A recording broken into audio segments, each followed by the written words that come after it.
बिस्मिल्लाहिर्रहमानिर्रहीम, अस्सलाम वालेकुम नाज़रीन। प्रोग्राम क्रॉसिंग लाइंस में खुशामदीद। मैं हूँ यासिर रशीद। नाज़रीन, ईरान और अमेरिका के दरमियान कशीदगी अब बाकायदा जंग में तब्दील हो चुकी है और अमेरिकी सेंट्रल कमांड ने ईरान के खिलाफ जारी हमलों को ताज़ा लहर के खात्मे का ऐलान करते हुए ये वाज़े किया कि ये एक महदूद मरहले का इख्तिताम है। सेंट्रल कमांड के मुताबिक 5 घंटे तक जारी रहने वाले इस ऑपरेशन में ईरान के अहम साहिली और बहरी मकामात को निशाना बनाया गया, जिनमें Bushehr, Chabahar, Jask, Konark, Abu मूसा और बंदर अब्बास शामिल हैं। अमरीकी मौक़िफ़ यह है कि इन हमलों का मकसद ईरान की उस सलाहियत को महदूद करना है जिसके जरिए वह अपना हरमुज़ में तजारती बहरी जहाज़ों की आमदोरफ्त को मुतासिर कर रहा है।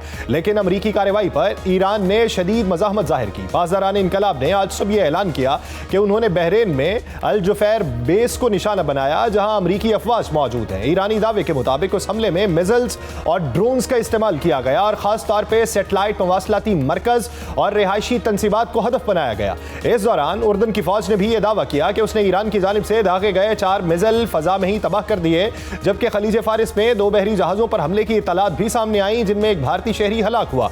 इस पेशरफ्त से यह जाहिर हुआ कि यह तनाज़ा अब सिर्फ ईरान और अमरीका तक महदूद नहीं रहा, बल्कि खित्ते के दीगर ममालिक भी अब इसकी लपेट में आ चुके हैं। इन वाक़यात के फौरी असरात आलमी मंडियों में देखने को मिले। तेल की कीमतों में मुसलसल इजाफा हो रहा है और ब्रेंट खाम तेल की कीमत तकरीबन $84 फी बैरल तक पहुंच चुकी है, जो एक माह की बुलंद तरीन सतह है।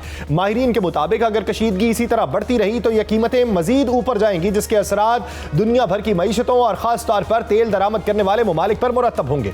दूसरी जानिब समुद्री कवानीन और आलमी तजारत के उसूल भी इस तनाज़े में ज़ेर बहस आए। इंटरनेशनल मैरीटाइम ऑर्गेनाइजेशन IMO ने वाज़ेह तौर पर कहा कि वह आबी गुजरगाहों से गुजरने वाले जहाज़ों पर किसी भी किस्म का टॉल आयद करने के मुखालिफ है। यह बयान उस वक्त सामने आया जब अमरीकी सदर डोनाल्ड ट्रंप ने ऐलान किया कि वह ईरान की बहरी नाकाबंदी दोबारा शुरू करेंगे और आबनाए हरमुज़ से गुजरने वाले तमाम जहाज़ों पर 20% टैरिफ आयद कर देंगे। आलमी इदारे के मुताबिक बैनुल-अक़वामी नेविगेशन के लिए इस्तेमाल होने वाली आबनाओं पर इस तरह के टॉल की कोई कानूनी हैसियत नहीं है। ईरान ने भी इस मामले पर अपना मौक़िफ़ वाज़ेह किया। ईरानी वज़ीर ख़ारजा अब्बास इराक़ची ने कहा कि ईरान हमेशा से आबनाए हरमुज़ का मुहाफ़िज़ रहा और आइंदा भी रहेगा। उन्होंने इंदिया दिया कि अगर किसी किस्म की फीस या कंट्रोल की बात आती है तो ईरान इस हवाले से मुनसिफ़ाना रवैया इख्तियार करेगा, लेकिन अमरीका अब वाज़ेह तौर पर ईरान की बहरी नाकाबंदी करने की तैयारी कर रहा है। सेंटकॉम के मुताबिक ये नाकाबंदी आज से बाकायदा तौर पर नाफिज की जाएगी। अमरीकी फौज का कहना है कि वो उन तमाम जहाज़ों को रोक सकती है जो ईरानी बंदरगाहों की तरफ जा रहे हों या वहां से आ रहे हों, जबकि दीगर जहाज़ों को महफूज गुजरगाह फराहम की जाएगी, लेकिन शर्त यह है कि वो नाकाबंदी की खिलाफ वर्जी न करें। सदर ट्रंप ने भी कांग्रेस को बाज़ाब्ता तौर पर खत लिखकर यह आगाह किया कि ईरान के खिलाफ फौजी कार्रवाइयां दोबारा शुरू हो चुकी हैं। उन्होंने ये भी कहा कि ये कार्रवाइयां 7 जुलाई से जारी हैं और इनका मकसद अमरीकी शहरियों और मफादात का तहफ़्फ़ुज़ है। ट्रंप के मुताबिक ये हमले महदूद नौइयत के हैं और बाकायदा मनसूबाबंदी के तहत किए गए ताकि शहरी नुकसान को कम से कम रखा जा सके। ईरान के अंदरूनी सियासी मंजरनामे में भी गैर मामूली सरगर्मी देखने में आई। कई माह के वक्फे के बाद ईरानी पार्लियामान का इजलास मुनक्किद हुआ, जिसमें 250 से ज़ायद अरकान ने शिरकत की। उस इजलास में साबिक रहबर आला सैयद अली खामनाई समेत ईरान के शहीद रहनुमाओं को खिराज अकीदत पेश किया गया और उनके कातिलों से इंतकाम लेने के हक में नारे लगाए गए। इस इजलास की एक खास बात यह भी थी कि यह गैर मामूली हालात तो मुनक्किद हुआ और यह फैसला किया गया कि आइंदा ऐसे इजलास पार्लियामेंट की इमारत से बाहर भी मुनक्किद किए जा सकते हैं। इस वक्त दुनिया भर के सियासी हलकों में ईरान के नए सुप्रीम लीडर मुज्तबा खामनाई की गैर मौजूदगी पर कयास आराइयों का सिलसिला जारी है। उनकी तस्वीर तो ईरान में या ऐवान में मौजूद थी, लेकिन वो खुद मंजर आम पर नहीं आए। सदर ट्रंप ने मुज्तबा खामनाई के शदीद जख्मी होने का दावा किया, लेकिन ईरानी हुकाम ने ऐसी तमाम खबरों की तरदीद की। आयतुल्लाह मुज्तबा खामनाई की जानिब से हालिया दिनों में जारी किए गए तहरीरी पैगामात में अपने वालिद के कत्ल का बदला लेने के अज़्म का इजहार किया गया है और यही लहजा दीगर ईरानी रहनुमाओं के बयानात में भी देखा जा रहा है। लेकिन उनकी मौजूदा लोकेशन के बारे में कोई कुछ नहीं जानता और वो अवामी सतह पर कब और कैसे सामने आएंगे, इस बारे में भी कोई वाज़ेह मालूमात मौजूद नहीं है। दूसरी जानिब ईरान के अवाम अब शहीद आयतुल्लाह खामनाई की शहादत का इंतकाम लेने के नारे बुलंद कर रहे हैं। ईरानी सुप्रीम लीडर मुज्तबा खामनाई ने भी अपने हालिया तहरीरी बयान में इस तासुर को तक़वियत दी। उन्होंने मफाहमत, इस्तेहकाम या तामीर नौ की बात करने की बजाय वाज़ेह तौर पर इंतकाम लेने को अपनी तरजीह करार दिया, जिसे उन्होंने पूरी कौम की ख्वाहिश करार दिया। उनके बयान में मौजूद शिद्दत से यह वाज़ेह हुआ कि यह बयानिया सिर्फ अवामी जज्बात की अक्कासी नहीं करता, बल्कि एक वाज़ेह समत तय करने की कोशिश भी है। उनके ये अल्फाज मानी खेज हैं कि जिम्मेदार अफराद पुरअमन मौत नहीं पाएंगे, जिससे ईरान की मुस्तकबिल की पॉलिसी का अंदाजा लगाना कुछ मुश्किल नहीं है। आयतुल्लाह अली खामनाई के जनाजे की तकरीबात के दौरान जो मनाजिर सामने आए, उन्होंने उस बयानिए को मजीद वाज़ेह किया। सरकारी मीडिया ने न सिर्फ उन नारों को नशर किया बल्कि उन्हें नुमाया तौर पर उजागर भी किया, जिनमें बराह रास्त ट्रंप और इजरायली वज़ीर आज़म बेंजामिन नेतन्याहू को खामनाई की मौत का जिम्मेदार करार दिया गया था। यूं सोग की फजा को एक सियासी तहरीक में तब्दील किया गया, जहां गम को गुस्से और गुस्से को एक वाज़ेह हदफ की तरफ मोड़ा गया। यह सवाल अब अहम है कि इस पूरे बयानिए में ट्रंप ही क्यों मरकजी किरदार बन गए। ईरानी नुक्ता नजर में ट्रंप सिर्फ एक अमेरिकी सदर नहीं बल्कि ऐसी शख्सियत के तौर पर पेश किए जा रहे हैं जिन्होंने न सिर्फ हालिया कशीदगी में मरकजी किरदार अदा किया बल्कि माजी में भी उनका किरदार कुछ मुख्तलिफ नहीं रहा। 2020 में कमांडर कासिम सुलेमानी की शहादत ईरान के लिए एक कौमी सानिहा थी, जिसने ट्रंप के खिलाफ अवामी जज्बात को शदीद किया। अब सैयद आयतुल्लाह अली खामनाई की शहादत को भी उसी तसलसल से जोड़ के एक ऐसा बयानिया बनाया जा रहा है जिसमें एक फर्द को तमाम तनाज़े की अलामत बना दिया गया। यूं ईरान के लिए ट्रंप अब सिर्फ एक सियासी रहनुमा नहीं बल्कि एक ऐसे इस्तारे में तब्दील हो चुके हैं जिसके जरिए ईरान अपनी मज़ाहमत का इजहार कर रहा है। लेकिन असल सवाल अब भी है कि ईरान में मकबूल हो रहा यह बयानिया सिर्फ जज्बात के इजहार तक महदूद रहेगा या ईरान की अमली पॉलिसी का हिस्सा भी बन सकता है। माजी में ईरानी क़यादत सख्त बयानात के साथ साथ सिफारती लचक भी दिखाती रही, लेकिन इस बार सूरत हाल मुख्तलिफ दिखाई दे रही है क्योंकि मुश्तबा खामनाई का नुमाया मजहबी और सियासी मकाम इस इम्कान को मजीद अहम बनाता है कि मुस्तकबिल में इस बयानिए को अमली शक्ल देने की कोशिश की जा सकती है। उसके साथ साथ ये बयानिया सिफारतकारी के लिए भी मुश्किलात पैदा कर रहा है। अवामी सतह पर जब मुज़ाकरात के खिलाफ फजा बनाई जाए और सियासी हल्के जारहाना नौइयत के मुतालिबात करें तो किसी भी मुमकिन मुआहिदे के लिए गुंजाइश कम हो जाती है।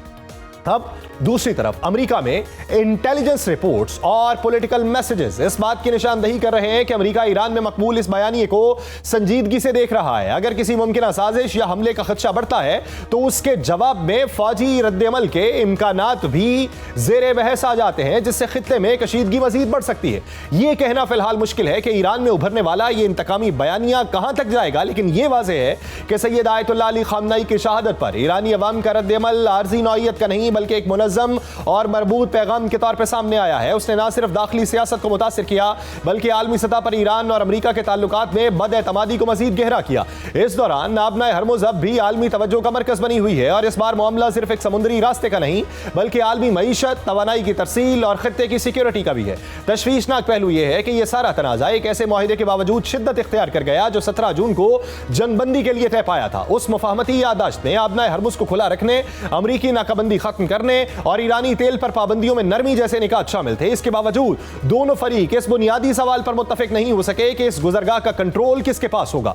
ईरान का मौक़िफ़ है कि उसे आपनाए हरमुज़ में न सिर्फ आमदोरफ्त को मुनज़्ज़म करने बल्कि फीस आयद करने का हक भी हासिल है, जबकि अमेरिका और उसके इत्तहादी इसे एक आज़ाद बैनुल-अक़वामी गुजरगाह करार देते हैं जहां किसी एक मुल्क की बालादस्ती काबिल कबूल नहीं। मुआहिदे के बाद ईरान ने ऐलान किया कि तमाम जहाज़ों को उसके मुकर्रर करदा रास्ते इस्तेमाल करने होंगे, जिसके फौरन बाद ओमानी पानियों में 2 जहाज़ों पर हमले हुए और कशीदगी दोबारा बढ़ गई। अमेरिका ने इसे जंगबंदी की खिलाफ वर्जी करार देते हुए मजीद कार्रवाइयां की, जबकि ईरान ने भी जवाबी हमलों का दावा किया। उसके बाद से सूरत हाल मुसलसल गैर यकीनी का शिकार है और दोनों ममालिक एक दूसरे की तंसीबात पर हमले कर रहे हैं। आबनाए हरमुज़ से कुछ अंदाजों के मुताबिक रोजाना तकरीबन 2 करोड़ बैरल तेल गुजरता है और उसकी सालाना तजारती मालियत खरबों डॉलर में है। सिर्फ ईरान ही नहीं बल्कि सऊदी अरब, इराक, कुवैत, यूएई और कतर जैसे ममालिक भी अपनी बरामदात के लिए इसी रास्ते पर इन्हसार करते हैं, जबकि एशियाई ममालिक इस तवानाई के बड़े खरीदार हैं।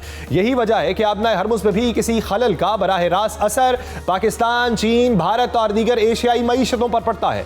कशीदगी के हालिया दौर में इस गुजरगाह से गुजरने वाले जहाज़ों को कई तरह के खतरात का सामना है, जिनमें ड्रोन हमले, मिसाइल, तेज रफ्तार कश्तियां और समुद्री बारूदी सुरंगें शामिल हैं। और इन खतरात के बायस न सिर्फ जहाज रानी महंगी हुई बल्कि इंश्योरेंस के अखराजात बढ़ गए, जिसका असर बिलाखिर आलमी मंडियों पर पड़ा। खित्ते के मुख्तलिफ ममालिक में तवानाई की कीमतों में इजाफा, ईंधन की किल्लत और इक्तसादी दबाव बढ़ा, जिसका पाकिस्तान, श्रीलंका और दीगर ममालिक पहले ही सामना कर रहे हैं। इस सूरत हाल ने खलीजी ममालिक को मुतबादिल रास्ते तलाश करने पर मजबूर किया। सऊदी अरब और यूएई ने पाइपलाइंस के जरिए किसी हद तक आबनाए हरमुज़ को बाईपास करने की कोशिश की। ईरान ने भी गौरा जस्क पाइपलाइन मुतारिफ करवाई, लेकिन ये तमाम मुतबादिल रास्ते अभी उस सतह तक नहीं पहुंचे कि ये मुकम्मल तौर पर इस गुजरगाह का मुतबादिल बन सकें। दुबई ने आबनाए हरमुज़ को बाईपास करने के लिए फुजैरा में नई बंदरगाह और कंटेनर टर्मिनल बनाने का मंसूबा भी बनाया और इस मंसूबे का मकसद खलीज ओमान के रास्ते तजारती सरगर्मियों को जारी रखना है, जो इस बात का इशारा है कि खत्ते में बढ़ती हुई गैर यकीनी सूरत हाल के बायस मुतबादिल रास्तों पर संजीदगी से गौर जारी है।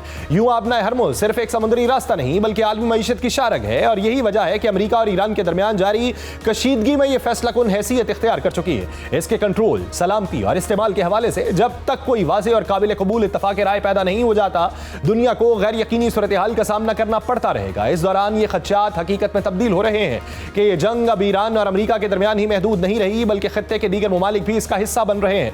यमन में ईरान के हिमायत याफ्ता हूतियों ने यह दावा किया कि उसने सऊदी अरब के अबहा बैनुल-अक़वामी हवाई अड्डे को बैलिस्टिक मिसाइल्स और ड्रोन से निशाना बनाया, और हूतियों के मुताबिक यह कार्रवाई दरअसल उस मुबैना सऊदी जारहियत का जवाब है जिसमें सना के बैनुल-अक़वामी हवाई अड्डे को निशाना बनाया गया। उन्होंने यह दावा भी किया कि सऊदी अरब ने सना एयरपोर्ट पर मुतअद्दिद फज़ाई हमले किए, जिनके रद्द-ए-अमल में जवाबी कार्रवाई का फैसला किया गया। दूसरी जानिब यमन में सऊदी क़यादत में कायम इत्तेहाद का कहना है कि उसके फ़ज़ाई दिफाई निज़ाम ने जनूबी इलाके की तरफ दागे गए बैलिस्टिक मिसाइल्स को फ़ज़ा में ही तबाह कर दिया। सऊदी अरब ने ताहाल उस दावे पर कोई बाज़ाब्ता तबसरा नहीं किया, जिसके बायस सूरत हाल मज़ीद गैर वाज़ेह है, और इस कशीदगी के पस मंज़र में ये इत्तलात अहम है कि जिनके मुताबिक यमन की बैनुल-अक़वामी तौर पर तस्लीम शुदा हुकूमत की फोर्सेस ने खुद सना एयरपोर्ट के रनवे को निशाना बनाया ताकि तेहरान से आने वाले एक ईरानी तैयारे को वहां लैंड करने से रोका जा सके। यमन के वज़ीर दिफा जनरल ताहिर अल अकीली ने इस कार्रवाई की तस्दीक करते हुए कहा कि रनवे को निशाना बनाने का मकसद ईरानी तैयारे को रोकना था जो हूती वफद को वापस लेने के लिए आ रहा था। इससे कबल वो खबरदार कर चुके थे कि ईरानी तैयारों को यमन की फजाई हुदूद इस्तेमाल करने की इजाजत नहीं दी जाएगी और किसी भी खिलाफ वर्जी पर फौरी रद्द-ए-अमल जाहिर किया जाएगा। हूतियों का कहना है कि मुतलका तैयारे का रुख मोड़ के उसे हुदैदा एयरपोर्ट पर उतारा गया, जबकि उनके ज़ेरे इंतजाम मीडिया ने एक वीडियो भी नशर की जिसमें सना एयरपोर्ट के रनवे पर मिसाइल हमला दिखाया गया। दूसरी जानिब यमन की हुकूमत ने मुल्क के तमाम हवाई अड्डे बंद करने का ऐलान किया और सना एयरपोर्ट और उसके अतराफ के इलाकों को खाली करने की हिदायत जारी कर दी। सदारती क़यादत के सरबराह रशाद अल अलीमी के मुताबिक ईरान ने अपनी फजाई कंपनी के जरिए तेहरान से सना तक परवाज चलाने की दरखास्त की, लेकिन हुकूमत ने उसे मुस्तरद कर दिया क्योंकि यह इकदाम फजाई ज़ाबितों के खिलाफ था। उनके मुताबिक हूतियों ने इसके बावजूद ईरानी तैयारे की लैंडिंग पर इसरार किया।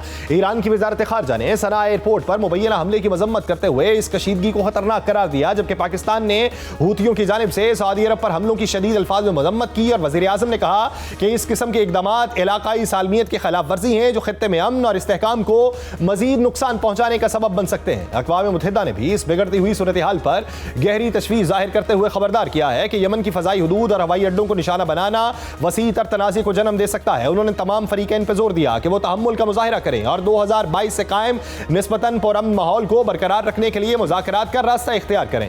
इस तमाम सूरत हाल ने खित्ते में एक बड़े जोग्राफियाई और मुआशी खदशे को भी जन्म दिया है। हूतियों ने धमकी दी है कि अगर हमले जारी रहे तो वह बाबुल मंदब को बंद कर देंगे, जिसके नतीजे में तेल की कीमतें $200 फी बैरल तक पहुंच जाएंगी, और अगर ऐसा हुआ तो मौजूदा जंग अमरीकी अंदाजों से ज्यादा तशवीशनाक रुख इख्तियार कर सकती है।